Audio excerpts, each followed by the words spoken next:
Ülikooli raamatukogu on kalendreid välja andnud juba aastast 2002, kui tähistati raamatukogu avamise 200. aastapäeva. Ja seega on 2018. aasta kalender järjekorras juba 17. Esimesed kalendrid olid seotud raamatukogus samal ajal toimunud näitustega ja kas või seesama 2002. aasta kalender. Samal aastal toimus raamatukogus suur graafikakogu näitus ja esimene kalender tutvustaski siis meie graafikakogu. Hiljem on raamatukogu kalendreid välja antud ka erinevate tähtpäevade puhul, kas või näiteks ülemöödunud aastal ilmus meil Konrad Gessneri, Šveitsi loodusteadlase 500. sünniaastapäevale pühendatud kalender, mis tutvustas siis meie kogudes leiduvat haruldast Gessneri taimejoonistuste kogu. Ühelt poolt on selline kalender väga hea võimalus meie kogusid laiemalt tutvustada, teiselt on siis sellel ka selline praktiline väärtus.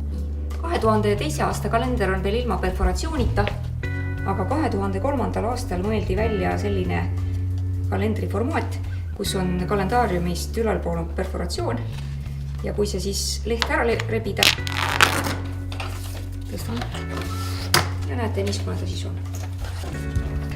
Ja teisel küljel võib siis lugeda seda teksti selle säiliku kohta. 2018. aasta kalendri teemaks oleme valinud Johann Wolfgang Goethe raamatutest Römische Karneval. Kalender võiks huvi pakkuda nii kostüümiajaloo kui teatriajaloo huvilistele, sest siin on nendes karnevali kostüümides on koos mitu sajandit. Kui meil on siin näiteks Itaalia rahvariided 18. sajandi stiilis,